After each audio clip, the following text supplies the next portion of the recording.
देश के अंदर बैलेट पेपर से होता था, ये आपको पता है? इससे पहले हमारे देश के अंदर बैलेट पेपर से बूथ भी लूटे, जब तक के 100 करोड़ पॉपुलेशन थी तब भी हुआ। तब भी हुआ, लेकिन आपने देखा उसके अंदर कितनी परेशानियां थी। दो ना, इसमें भी जैसी हो रही है उसमें भी हो रही थी। मैं आपको बोलता हूँ, चलो ठीक है, हाँ। एक काम करो, अच्छा, ये हर ईवीएम मशीन को अच्छा, एक प्रिंटर लगा दो, हाँ। प्रिंटर लगा दो, लगाओ मशीन बैठे। हाँ, तो वो कितने मशीन को है? 5%।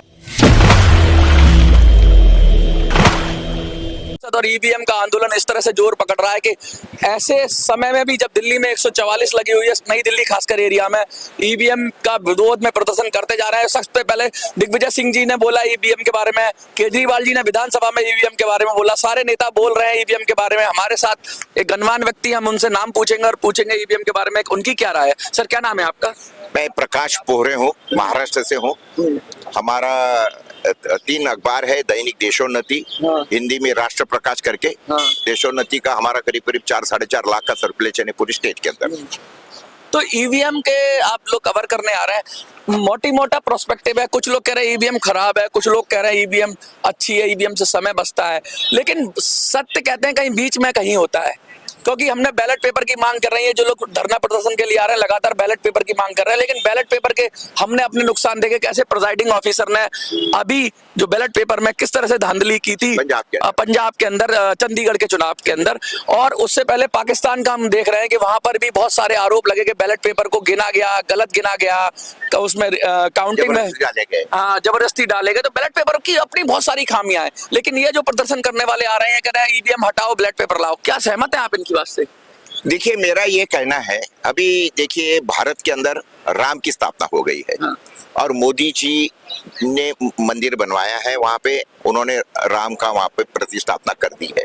मेरा ये कहना है कि हम लोग राम ने बताए हुए रास्ते पे क्यों नहीं चल रहे हैं? क्या पता है आपको, एक व्यक्ति ने सिर्फ शंका व्यक्त की थी सीता मैया के ऊपर। हाँ। तो अग्नि परीक्षा देनी पड़ी। तो मेरा ये कहना है कि ये क्यों नहीं किया जाता? जब एक व्यक्ति ने बोला था, यहाँ तो लाखों करोड़ों रुपए लोग शंका ले रहे हैं ना, और हम डेमोक्रेसी में। वो ठीक था जो सीता माँ के साथ राम ने किया, वो शंका व्यक्त करने पे ऐसा करना था, बिल्कुल गलत था। तो फिर ये भी गलत है, तो वो जो ठीक है, हर सिक्के के 2 पहलू होते हैं। मेरा ये अगर कोई शंका व्यक्त करेगा, हाँ, तो क्या उन हजारों वैज्ञानिकों पे, उन पे सवाल नहीं उठा रहे जो इंजीनियर्स हैं, जो प्रोसेस है, सारे प्रोसेस पे आप सवाल उठा दिया? आपको ये बोलता हूं, शंका तो 1 मिनट में कर सकता है कोई। भारत के अंदर तो हम लोग अभी तो प्रगति की ओर जा रहे हैं, टेक्नोलॉजी की ओर। जो देश के अंदर पूरी टेक्नोलॉजी आ चुकी है, क्या उन देशों के अंदर ईवीएम से वोटिंग होता है क्या? नहीं होता। पहले होता था, बाद में उन्होंने कैंसिल करवा दिया। सवाल लीजिए, ये काउंटर सवाल लीजिए इसी विषय पे, क्योंकि विषय भटक जाएगा। आपने कहा कि उन देशों में ईवीएम से होता है कि नहीं होता। हम अमेरिका का एग्जांपल लेते हैं, 2 पार्टी सिस्टम है, एक चुनाव है, ठीक है, 2 कैंडिडेट हैं, बैलेट पेपर से होना आसान है। अब क्यों नहीं होता है उनके अंदर? हमारे देश में 32 के करीब लाख जो है हम चुनते हैं, कौन? जनप्रतिनिधि, 32 लाख के करीब, 3.2 मिलियन, अब ज्यादा हो गए होंगे, गांव वगैरह प्रधान वगैरह लगा के लगातार चुनाव होते रहते हैं। 3 टायर गवर्नमेंट है और मल्टी पार्टी डेमोक्रेसी में कैंडिडेट बहुत सारे हैं। तो बैलेट पेपर के अंदर इतनी सारी कमियां हैं, टाइम कंज्यूमिंग है, पैसा कंज्यूमिंग है, करप्शन हो सकता है, भ्रष्टाचार हो सकता है, उसके अंदर गलत तरीके से वोटिंग हो सकती है। तो कम से कम उसको रिप्लेस तो कर रही है ईवीएम। ईवीएम जरूरत है, उस अमेरिका की जरूरत हो ना हो, भारत की जरूरत है। आप ये कह सकते हो कि ईवीएम गलत है या सही है, लेकिन जरूरत है। ईवीएम के बगैर चुनाव मुश्किल नहीं, असंभव सा लगता है अब तो।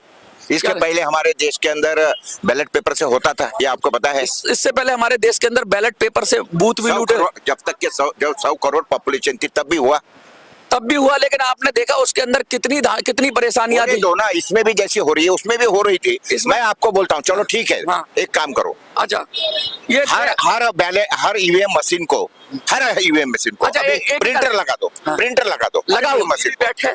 हाँ, तो वो कितने मशीन को है? 5% मशीन को। तो इसकी डिमांड करिए ना, ईवीएम हटाने की वीवीपैट की डिमांड करिए। डिमांड और सुप्रीम कोर्ट के ऑर्डर थे कि वीवीपैट लगाई जाए, और लगाई गई है, और वीवीपैट से रिकाउंट मिलान होता है। मुझे मेरा पूरा बात रखने दीजिए। हाँ, बताइए। मेरा ये बोलना है कि ईवीएम मशीन है आपकी, हाँ। उसको आज के जमाने में तो 2-4-5 हजार में प्रिंटर मिल जाता है, हाँ। उसको कंटिन्यूस स्टेशनरी लगा दीजिए, हाँ। मैंने इधर कमल का बटन दबा दिया, उधर कमल प्रिंट हो गया, हाँ। और डुप्लीकेट में हो गया, उसमें से एक पर्ची मैंने निकाली, फोल्ड कर दी, बैलेट बॉक्स में डाल दी। दिया, दूसरी पर्ची मैं घर को लेके जाऊंगा मेरे समाधान के लिए। देखिए भाई, मैं भारत का नहीं, नागरिक हूँ, मुझे हक है कि मेरा वोट कहाँ गया है। ये हो रहा है सर, आप मेरी बात 5% मशीन को रहा है, मैं 100% मशीन को प्रिंटर लगाने की बात कर रहा हूँ। जब लोगों के दिल के अंदर शंका आ रही है तो क्यों नहीं सरकार उस शंका का समाधान कर रही है। ये बात एक आदमी ने शंका व्यक्त की थी सीता मैया के ऊपर, तो अग्नि परीक्षा देनी पड़ी थी। यहाँ पर लाखों तो करोड़ों आपकी लोग कर रहे हैं। यहाँ तो ईवीएम की हटाने की बात कर रहे हैं। नहीं, तो देखिए, सरकार ने बोलना चाहिए ना, ईवीएम नहीं हटाते, हम ईवीएम भी रखते, बैलेट बॉक्स भी रखते। हाँ। तकलीफ क्या है? वो बोलेंगे नहीं समय बहुत लगेगा। अरे वैसे नहीं भी तो आप महीना भर इलेक्शन चलाते हो। सडनली अब 10-15 दिन रह गए, क्या फीजेबल है कि एक बिल्कुल पॉसिबल है। हाँ। देखिए, कभी भी बैलेट पेपर छपता कब? ईवीएम तो 6 महीने पहले से ये कर दी जाती है। बैलेट पेपर कब छपते हैं? जब पूरे चुनाव डिक्लेयर होके सारे कैंडिडेट अपने अपने ये डालते हैं, 15 दिन के अंदर बैलेट पेपर छपते हैं भाई। वो तो ज्यादा आसान है, उसको क्या लग रहा है? कुछ नहीं है। पेपर का एक मैकेनिज्म होता है, एक तरीका होता है, एक यहाँ तो सिस्टम। मैं बैलेट पेपर प्रिंट की भी बात नहीं कर रहा हूँ, मैं तो प्रिंट मैं बता रहा हूँ कि बैलेट पेपर भी मत छापो। हाँ। उसको सिर्फ प्रिंटर लगा दो हर मशीन को, और उसके बाद भी इधर जो बटन दबा दिया मैंने पंजे का बटन दबा दिया, उधर पंजा प्रिंट हो गया, उसको मैंने फोल्ड कर दिया, बॉक्स भी डाल दो, बॉक्स में डाल दो। तो बॉक्स में तो जाता ही है अभी। दूध का दूध, पानी का पानी। अभी बॉक्स में जाता है प्रिंट। अरे भैया, 5% मशीन को लगता है, थर्मल पेपर होता है, उसका कोई काउंटिंग नहीं होता है। और मैं आपको एक वीडियो देखूंगा, भेजूंगा मैं आपको बता दूं, आप जब कह रहे हैं काउंटिंग नहीं होता, आप तो मिस इन्फॉर्मेशन कर रहे हैं। देखिए, काउंटिंग होता है, मैं बताऊं कैसे होता है। मैं आपको एग्जांपल देता हूं, चुनाव का एग्जांपल देता हूं, और ये चुनाव का एग्जांपल देता हूं 2020 के चुनाव का, दिल्ली के विधानसभा के चुनाव का मैं एग्जांपल देता हूं। उसके अंदर लक्ष्मी, ये आप जो बोल रहे हो ना, इसकी 20,000 कंप्लेंट पेंडिंग है इलेक्शन ऑफिसर में, इलेक्शन कमिश्नर चुनाव आयोग के अंदर। ये इसी बातों की 20,000 कंप्लेंट्स पेंडिंग पड़ी है, जिसका आज तक के यही काउंटिंग का। देखिए, हर जगह सुनेंगे ना काउंटिंग होता है, जो मशीन मिलान किया जाता है ईवीएम का और उसका। जी आप देखिए, जो बूथ के ऊपर वोटिंग हुआ 1500, और उसके बाद में फिर 1600 वोट कैसे निकल रहे वहां पे? नहीं निकलता। अरे ये आप बोल रहे हो, मैं आपको प्रूव कर देता हूँ, सारे वीडियो मैं आपको प्रूव कर देता हूँ। लक्ष्मी नगर का 2020 का एग्जांपल है। वहां पर बीजेपी का कैंडिडेट था और आम आदमी पार्टी का कैंडिडेट था। करीब 1000 से कम मतों से आम आदमी पार्टी का कैंडिडेट हार रहा था। तो उसने क्लेम किया कि भाई मेरा वीवीपैट का ईवीएम से मिलान किया जाए, तो रैंडमली मशीनें उठाई गई और उनसे मिलान किया गया, रिकाउंटिंग हुई और मिलान ठीक पाया गया। उसके बाद ही डिक्लेयर हुआ कि भाई बीजेपी को वहां से विजेता घोषित किया गया, क्योंकि करीब 700 या कुछ का वोट था। तो ऐसा नहीं है, जब क्लेम करते हैं उसके ऊपर चुनाव जो प्रिजाइडिंग ऑफिसर है उसको बोला जाता है कि भाई मैं बहुत कम मार्जिन है और आप इसका ना, मुझे लग रहा है कि ईवीएम में और वीवीपैट में कुछ गड़बड़ हो रहा है, तो दोनों का मिलान किया जाता है। ये प्रोसीजर है, ये लिखा हुआ है, मेरे सामने किया गया, इसलिए मैं जानता हूँ। 5% मशीनों को वीवीपैट लगाते हैं सिर्फ, और वो भी थर्मल पेपर है। एक बात पहले समझिए, ये क्यों उसको कंप्लीट 5 साल तक के सुरक्षित 2 महीने के अंदर क्यों जला के फेंक देते हैं ये लोग? क्या देख, वो जो बैलेट वो होता है, प्रिंटर निकलता है, हाँ। वो अपना वीवीपैट में से उसके नोटों को क्यों जलाते हैं? जब इकट्ठा करते हैं नोटों को, बैंक क्यों जलाती है? डिस्ट्रॉय करना पड़ता है, वो वैल्यूएबल चीज है, उसका गलत इस्तेमाल ना हो इसलिए जलाया जाता है उसको। लेकिन उसको उससे पहले आप क्लेम कर सकते हो ना। बिल्कुल सही बात है। मैं ऐसा समझता हूँ कि जिस पत्रकार ने टोटली निष्पक्ष रीति से काम करना चाहिए, वो न करते हुए हम लोग क्या कर रहे हैं। देखिए, पत्रकार कौन होता है? जो सवाल तो देखिए सुनिए, नहीं ये जरूरी नहीं है, सत्य सवाल करता है, सत्ता से नहीं, सत्य का सवाल करता है। मैं पत्रकार के साथ एक सॉफ्टवेयर इंजीनियर भी हूँ और मैं चुनाव भी लड़ चुका हूँ, तो मुझे पता है। आप सॉफ्टवेयर की बात कर रहे हो ना, चलो हम जाके सब्जी लेते हैं, तो सब्जी के समय पे एक कटोरी रहती है, वो कटोरी हमारे हाथ में देने के पहले क्या बोलता है, वो मशीन के ऊपर रखता है, उसको जीरो करता है। तो कहने का मतलब वो 50 ग्राम वजन जो है उसका, वो तो मशीन में चले गया। एक एग्जांपल। दूसरा एग्जांपल, हम जाते हैं पेट्रोल भरने के लिए, बोलता साहब जी जीरो देख लीजिए, तो जीरो देखने के बाद में मशीन के अंदर आपको रैंडमाइजेशन पता है? रैंडमाइजेशन पता है?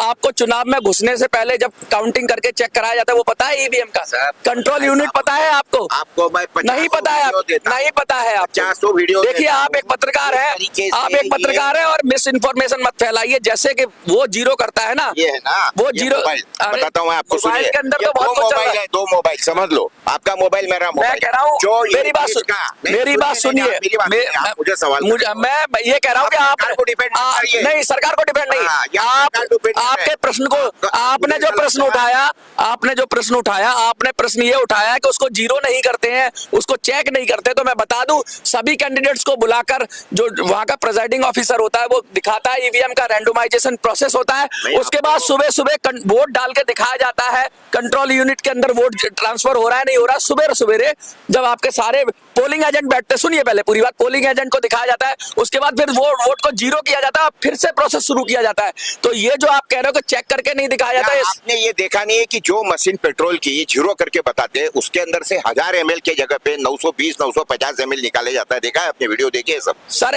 ऐसे मेरी बात सुनिए, अभी आपने जो आप दूसरे प्रश्न में जंप कर गए ना, आपका जब आपने कहा जीरो नहीं करते, बता रहा हूँ अब दूसरे पे भी जवाब दूंगा। चोरी कहीं भी हो सकती है, आप सुनिए, चोरी कहीं भी हो सकती है। मोबाइल आपका मोबाइल दोनों बंद कर दो, हाँ, टोटल हाँ, बंद कर दो उसको। हाँ। उसके बाद में भी तीसरा आदमी जिसको साइबर का नॉलेज है वो आदमी क्या करता है, मेरे मोबाइल तो से सारा आपको- टेक्नोलॉजी हटा दे, हाँ। बैंकों की टेक्नोलॉजी हटा दे। ये हटाते कि वो टेक्नोलॉजी भी लो और प्रिंटर भी लगाओ ना 100% मशीनों को। तो प्रिंटर तो लग रहा है, वीवीपैट लगा, आप ये कह रहे हो बड़ा 100% मशीनों को तो लगा- ज्यादा लगा देते हैं। हाँ, वो हमारी वही है ना। नहीं किया जा रहा ना। मिला पंजाब चुनाव में जिस तरीके से मेयर चुनाव को प्रभावित किया गया है वो क्या है? बैलेट से किया गया। नहीं, मीडिया नहीं देख वो रहा तो बैलेट के बैलेट था, वो बैलेट था करके ही तो चेकिंग हुआ। नहीं, बैलेट हुई है, सर, ईवीएम में नहीं हुई। पिट्ठू बनी है आपको पता है कि बैलेट पेपर में धांधली होती है। आपके सामने पंजाब चुनाव में जिस तरीके से मेयर के चुनाव को प्रभावित किया गया, करवाने में उसका पहला हाथ। अरे जो कोई पूछे सवाल, चुनाव को प्रभावित नहीं किया गया। आप लोगों के द्वारा ही मध्य प्रदेश छत्तीसगढ़ चुनाव में कांग्रेस का वो दिखाया गया था बहुमत। किस तरीके से चुनाव मीडिया सब जो दिखा रही है वही बहुमत होता है। नहीं, बहुमत जो जनता देगी वो होता पर है। अभी आप पंजाब चुनाव के मेयर आप कहो कि जी पूरे देश के अंदर फर्क पंजाब हुई है। में मेयर चुनाव को आप क्या कहिएगा? हाँ। आपके सामने साक्ष्य है, हाँ। बिल्कुल प्रभावित किया गया है। हाँ। तो हटाइए। हाँ, अभी आप ले जाइए जिसको डिटेन करना है। आप हाँ जी, क्या कहें? ये जब बैलेट पेपर की काउंटिंग हो रही थी हाँ। मध्य प्रदेश में, हाँ। जब तक बैलेट की काउंटिंग हो रही थी 230 में से 199 पे जो है कांग्रेस की बढ़त थी। तो बैलेट पेपर पे भी चीटिंग हो रही है। अरे वो बात बैलेट पेपर पे नहीं हो रही चीटिंग। वो बात नहीं है। बैलेट सर क्यों ये पकड़ रहे हैं भाई उनको? हाँ। आप क्यों पकड़ रहे हैं? आप उनको क्यों बुला रहे हैं? काय के लिए बुला रहे हैं? ये देश में डेमोक्रेसी है या क्या है? क्यों पकड़ रहे हो आप? मैं साहब पत्रकार हूँ, मैं पत्रकार हूँ। कौन से पत्रकार हो? ये दिखाओ कौन सा पत्रकार? पत्रकार ये क्या है? और जर्नलिस्ट स्टेट गवर्नमेंट का। If you are among the protesters, then let me know only. If you are not among the protesters, you I am not doing the protest. I have come here to cover, It's all right. and it is my right Definitely. to cover it. Yeah, it's all right. मैं कोई खोज ये क्या बोलते हैं उसको, इसका चौनी छाप पत्रकार नहीं हूँ। मैं गवर्नमेंट के एक्रेडिटेड पत्रकार हूँ साहब। We are not telling you. This is wrong. This is wrong. ठीक है, चलो You are not allowing people आप to talk. अच्छा एक सवाल का जवाब मैं आपसे जानना चाहूंगा कि जो आप लगातार कह रहे हैं बैलेट पेपर की ये जो डिमांड हो रही है, मुझे आपसे सर बात करनी नहीं है। आप मालूम, मुझे मालूम है आप इस वीडियो को किस तरीके से घुमाएंगे। नहीं आप पूरी और बात रखिए, किस तरीके नहीं से घुमाएंगे नहीं, पूरा ऐसे नहीं वही हो रहा है, भाई ऐसे वही सुन रहे हैं। You are not doing journalism, you are trying सवाल पूछना गवर्नमेंट। नहीं, सिंपल डिमांड क्या? जर्नलिस्टों के ऊपर सवाल खड़ा कर रहे हैं, ऐसा नहीं होता है।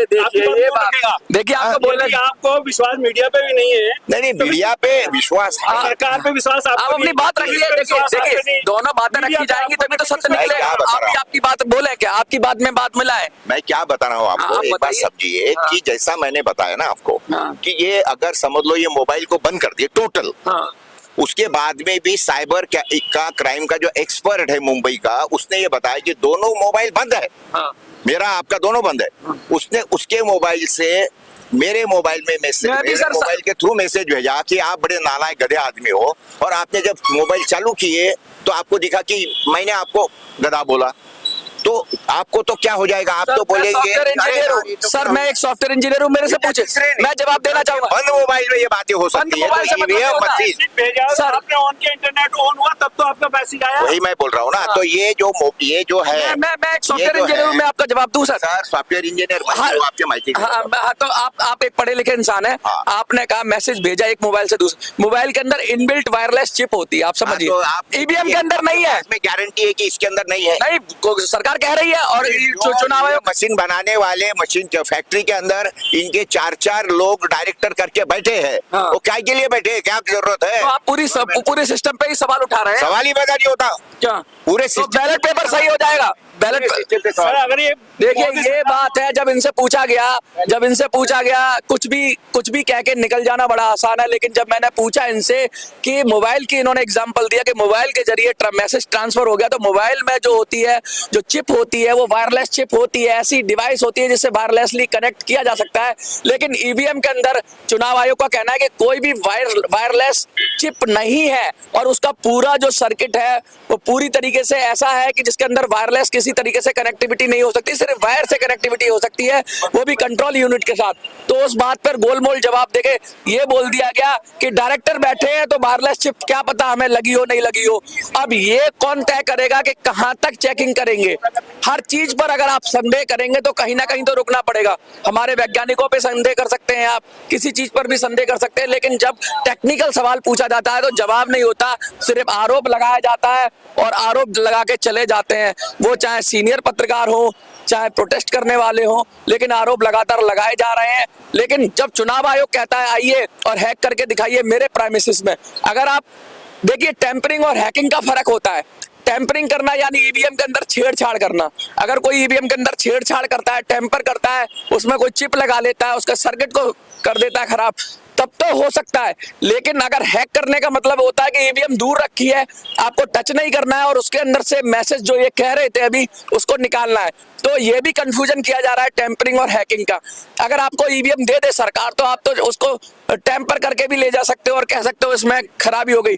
लेकिन अगर प्राइमिसेस में, बंद प्राइमिसेस में चुनाव आयोग बुलाए और वहां पर जाके हैकर जाएं और चेक करें और वो तब हैक हो करके दिखाए ईवीएम मशीन को, तब भी सवाल शायद ये उठा दे कि ये वाली जो दी थी ये सही थी ईवीएम, चुनाव आयोग के पास लाखों ईवीएम है, वो वाली ईवीएम जो हमें नहीं दी गई वो खराब है। तो ये कहाँ रुकेगा? ये सवाल कहीं रुकता नहीं है, क्योंकि संदेह करने वाला लगातार हर उस चीज पर संदेह कर देगा और एंडलेस ये प्रक्रिया हो जाएगी। ये बड़ा मुश्किल है इसको समझाना, और लोग क्या समझ रहे हैं, परसेप्शन पे पॉलिटिक्स चलती है, तो ये जो परसेप्शन बन रहा है ये देश के लिए बड़ा घातक है। अब सरकारों को चाहिए, चुनाव आयोग को चाहिए परसेप्शन का काट क्या है, लोगों को एजुकेट करे, लोगों को समझाए ईवीएम की कार्यप्रणाली क्या है, तभी लोगों में ट्रस्ट आएगा। वरना लोग तो गांव से आए हैं, खेत से आए हैं, उनको नहीं पता, उनको लगता है कि उनका वोट चोरी हो गया, और जब लोकतंत्र में लोगों को लगने लगे कि उनका वोट चोरी हो गया तो लोकतंत्र के लिए इससे दुखद